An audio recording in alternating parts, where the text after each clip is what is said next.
Pregnant सास। जमाना कितना भी बदल जाए, इतना भी नहीं कि बहू घर आए और सास गर्भवती दिख जाए। देखो मीरा, माँ का पूरा ख्याल रखना है, उनसे अब काम नहीं होता है। क्यों, क्या हो गया है? तुम्हारी माँ तो हट्टी कट्टी दिख रही है, पूरी शादी में घोड़ी की तरह नाची है, अब क्यों काम नहीं होता उनसे? वो माँ प्रेग्नेंट है ना, बच्चा होने वाला है। मैं कभी भी भाई बन जाऊंगा इस साल के अंत तक। क्या बोल रहे हो? वो सर पर हाथ रखकर बैठ जाती है। यार पहले क्यों नहीं बताया? कैसा मजाक है ये? झूठ बोल रहे हो ना? हाँ, झूठ बोल रहे हो ना? तभी ससुर की आवाज आती है। बहू, पानी गरम कर दे, तेरी सास को दवाई देनी है। समय पर दवाई ना दी तो परेशानी हो जाएगी। और हाँ, जरा काजू पीस कर दूध में मिलाकर ले आना। तेरी सास खुद से तो अपनी संभाल करेगी नहीं। हे भगवान, ये मैं क्या सुन रही हूँ? ये ससुर जी को क्या हो गया है? मैं क्या सोच कर आई थी? हाय रे, मैं तो किसी को मुंह भी नहीं दिखा पाऊंगी। अब ये रोना धोना बाद में करना, पहले गर्म पानी कर दो, माँ को दवाई देनी होगी। और हाँ, रात को माँ के पैरों में तेल लगा देना। बहू को गुस्सा आ जाता है, वो बड़बड़ करती किचन में जाती है जहाँ उसका ससुर खड़ा होता है। एक बड़ी जिम्मेदारी है हम सबके सर ऊपर। इस उम्र में माँ बनना खतरे से खाली नहीं होता। हाँ हाँ पता है, तो क्यों बन गई माँ? अरे खतरे से कम नहीं है तो क्या जरूरत थी लल्ला पैदा करने की? कैसी बात कर रही हो बहू? क्या तुम खुश नहीं कि घर में एक नया मेहमान आएगा, छोटे छोटे पैरों से पूरे घर में घूमेगा? पिताजी, ये हाथ जोड़े आपके, आप यहाँ से जाओ। ये शायरी बाद में बताना, अभी मैं पानी गरम करके थर्मस में दे देती हूँ। सारा दिन पिलाते रहो गरम पानी। और हाँ, ये बच्चे की बात बार बार मुझसे कोई नहीं करेगा। बहू का पारा अब चढ़ा ही रहता था। वो काम तो सारा करती, लेकिन किलस किलस कर। मीरा सारे काम से फुर्सत पाकर बैठी होती है कि माँ का फोन आ जाता है। बेटा, बहुत बड़ी जिम्मेदारी है तेरे सर पर, अच्छे से निभाना। ससुराल में हर किसी को खुश रखना वैसे तो मुश्किल है, लेकिन भगवान ही हिम्मत देता है बहू को हर कुछ सहकर सबको खुश रखने की। क्या बड़बड़ किए जा रही हो माँ? जानती भी हो कि यहाँ क्या चल रहा है? मेरी सास, अरे तेरी सास तो देवी है देवी। कितने खुश हो रहे थे सारे तेरी सूरत देख देख कर। पता नहीं जैसे बहू नहीं कोई मन मांगी मुराद मिल गई हो उन लोगों को। अरे बात तो पूरी सुनो। मन मांगी मुराद तो पूरी हुई है। अरे मेरी सास को बच्चा होने वाला है, प्रेग्नेंट है वो। क्या बकवास कर रही है मीरा? ये बात किसी को कहना मत। मुझे तो बता दिया, लेकिन अब अपनी जबान सिल ले। कहाँ है तेरी सास? बात तो करा मेरी। पूछू जरा, पोता पोती खिलाने की उम्र में खुद का बच्चा खिलाने का शौक कहाँ से आ गया? और आया भी तो बताना तो चाहिए था। अब क्या नाक कटाने के लिए हम लोगों से रिश्ता जोड़ा है?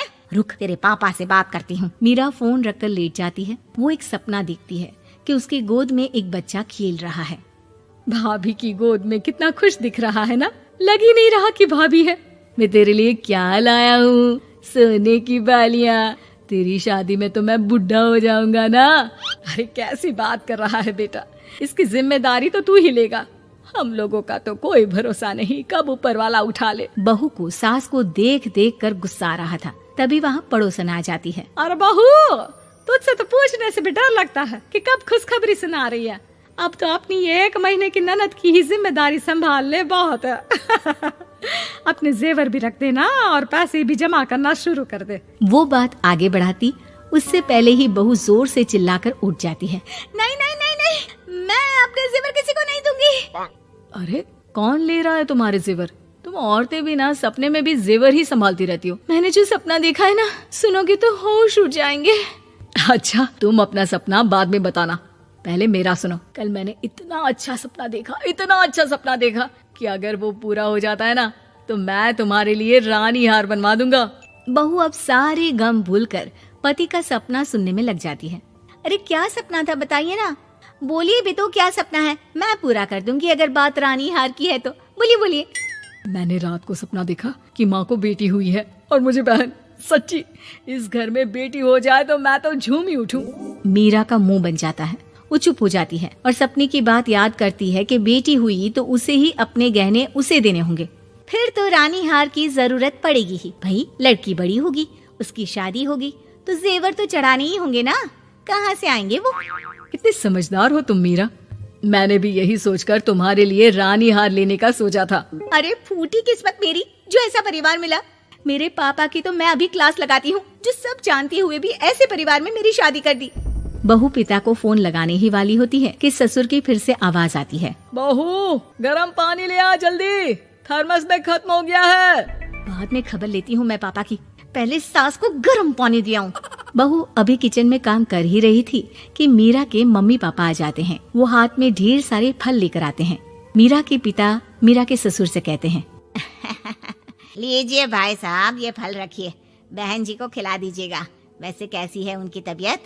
बस पता तो है आपको, ऐसे वक्त में जो होता है बस वही सब। मुझे तो सुनकर बहुत गुस्सा आया था, लेकिन चलिए, भाग्य में जो है लिखा उसे कौन टाल सकता है।